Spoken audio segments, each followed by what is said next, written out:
زیاتر لە 20,000 جۆر هەنگ لەسەر زەوی دەژن کە هەر جۆرە و سیفات و تایبەتمەندی بە خۆیان هەیە. هەنگی هەنگوین جۆرێکە لەم ژمارەیە و جیاوازێکی تەواوی هەیە لەگەڵ گشتیان و بەپێی توێژینەوە زانستیەکان هەنگی هەنگوین نزیکەی 300 ملیۆن ساڵ پێش ئێستا هەبووە و 7 مادەی سوودبەخش بەرهەم دەهێنێت وەک هەنگوین و خواردنی شاهانە و شەما و دەرمێ و چوزەی هەنگ کە ئەم مادانە لە ژەمی خواردن و دەرمان و مادە جوانکاریەکان بەکاردەهێنرێن. جگە لەمەش هەنگ ڕۆڵێکی گرنگی هەیە لە پیتاندنی گوڵ و گوڵزار و لە ئێستاشدا هەنگی ڕۆژئاوا زۆرترین خواستی لەسەرا لە جیهاندا.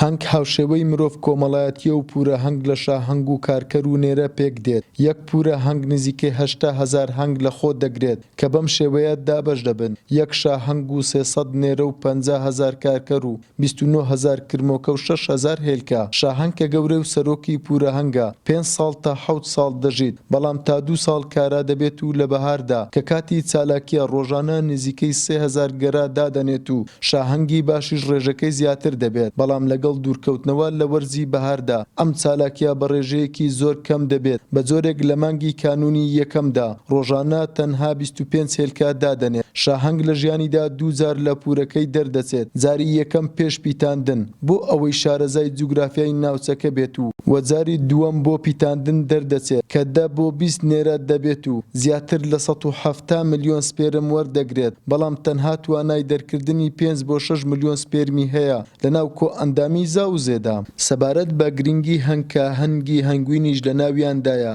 زانای ئەڵمانی ئەلبێرت ئەنشتاین دەڵێت ئەگەر بۆ ماوەی 4 ساڵ لە دوای یەک هەنگ لەسەر زەوی نەمێنێت ئەوە ژیانی مرۆڤ لەناو دەچێت و کشت و کاڵیش نامێنێت. ئەوانەی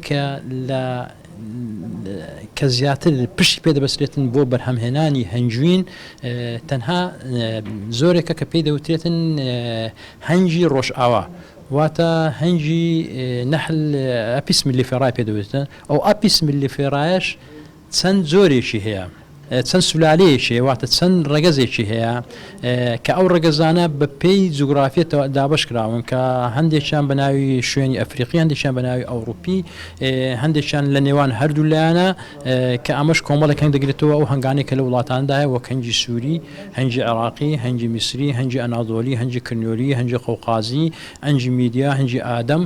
واتە ئەتوانین بڵێن زیاتر لە 20 جۆری 20 سولالەش کە هەیە هەر شوێنە. ئەو هەنگێک کە ئێستا لە کوردستانە و کە ئێستا ئێمە بەکاری دێنین یاخود کە زیاتر لە ناو هەنگەوانان باوە پێی دەوتێت هەنگی ئادەم. باهۆی لەباری ژینگەوە لە هەرێمی کوردستان مێژووی بوونی هەنگ و هەنگەوانی کۆنە و تا ئێستاش خەڵکانێکی زۆر بەو پیشەوە سەرقاڵن و کە بەشێکیان بۆ بژێوی ژیان و بەشێکی تریشیان وەک خولیا بەخێوی دەکەن. هەنگەوانی خولیاقەتەشی زۆر خۆشە. هەر هەنگەوانێک ئەگەر حەزی لە هەنگەوانی نەبێتن پێی بەخێو ناکرێتن. من وەک خۆم ئەوە 16 ساڵە هەنگ بەخێو دەکەم. لە تقریبەن 2000ەوە دەستم پێ کردووە هەتا ئێستاش هەر بەردەوامم هەموو ڕۆژ لە ڕۆژەش زیاتر خۆشم دەوێن و ئیشەکەم زۆریش پێ خۆشم زۆر پێ بمرتاعم.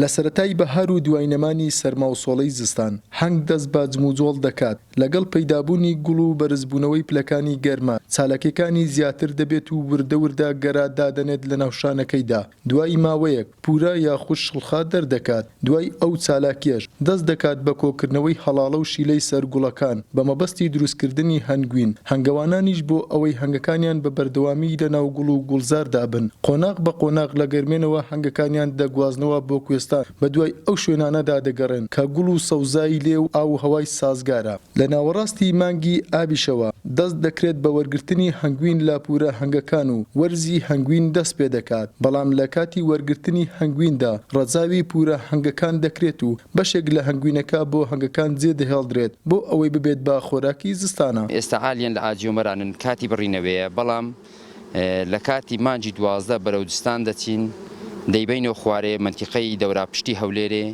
و دواتر بەهاران جێگۆڕکەی پێ دەکەین چێندەر گوڵی زیاتر لێبێ و گوڵ و گوڵزاری لێبێ ئەمە دەچینە ئەو شوێنانە بە گوێرەی گوڵەکەی ڕنگ و تام و بۆنی دەگۆڕدرێ. گرتن و دەرهێنانی هەنگوین لەناو ئەو سندوقەی کە هەنگی تێدایە تا بڵێ کارێکی خۆش و ئارام بەخشە و مرۆڤ چێژی تایبەت لەو کارە دەبینێت بەڵام ئەم کارە شارەزایی دەوێت و پێویستیشی بە چەند کەسێک هەیە. ئەو دووکەرەی لێ دەنێسا دووکەرەکەی لێ دەدەن لە کاتی کە مێشەکان دەبڕینەوە مێشەکان هادیە بنەوە شەڕی ناکەن لەگەر ئەو میشانەی کە هەرسن لە کاتی کە مێشەکان دەبڕێن دەبی دووکەرەکە سەبر لێ بدرێت تا مێشەکان شەڕ نەکەن و ئەو مادەیکە ناوێرەشکرا لە بۆ دووکەرە تەبەقی هێلکەی هەیە. دوای دەرهێنانی شانە هەنگوینەکان بەپێی ڕەنگی هەنگوینەکە شانەکان هەڵدەگیردرێن و شانە سپیەکان بەجیا دەخرێنە ناو تەختەیەک و شانە زەرد و ڕەشەکانیش دەبردرێنە ژوورێکی تایبەت کە ئامێرێکی لێیە بە ناوی فەرازە کە کاری ئەو ئامێرە دەرهێنانی شیلەی هەنگوینە لە ناو شانەکە و دواتریش شیلەکە دەخرێتە ناو قودوێکی پاک. ئێستا ئەو هەنجینەی لەسەر هێلەنگ ڕوو دەکەین هەتاوەکو هەنجینێکی خاوینمان دەستکەوێتن لە هێلەنگ دەدەین ئەو شەمایەکە دەگەری هاتیە هەمووی جیا دەکاتەوە هەنجینێکی ساف و خاوینمان دەکەوتە دەست. لە هەرێمی کوردستان نزیکەی 10,000 هەنگەوان هەیە کە نزیکەی 450,000 پورە هەنگ بەخێو دەکەن و داهاتی ئەم ساڵی هەنگەوانانیش بە زیاتر لە 900 تەن دەخەمڵێنرێت و لە ساڵانی ڕابردووشدا هەنگوینی هەرێمی کوردستان هەناردەی دەرەوەی وڵات کراوە و چەندین جارش هەنگوینی کوردستان لە پیشەنگای نێودەوڵەتیەکان بەشداری پێکراوە و لە ساڵی 2009دا لە پیشەنگای نێودەوڵەتی لە شاری مۆنپۆلیای فەڕەنسا پلەی یەکەمی بەدەستهێناوە لەسەر ئاستی جیاندا. چەند ساڵ پێش ئێمە هەناردەی دبەمان دەکرد ساڵێک توانیمان 42 تەن و 500 کیلۆ ڕەوانەی بکەین بۆ دوبەی بەڵام دوای ئەو ساڵ چەند ساڵێکی پێچوو ئیتر نەمانتوانی بینین چونکە ئەوان بە ناوی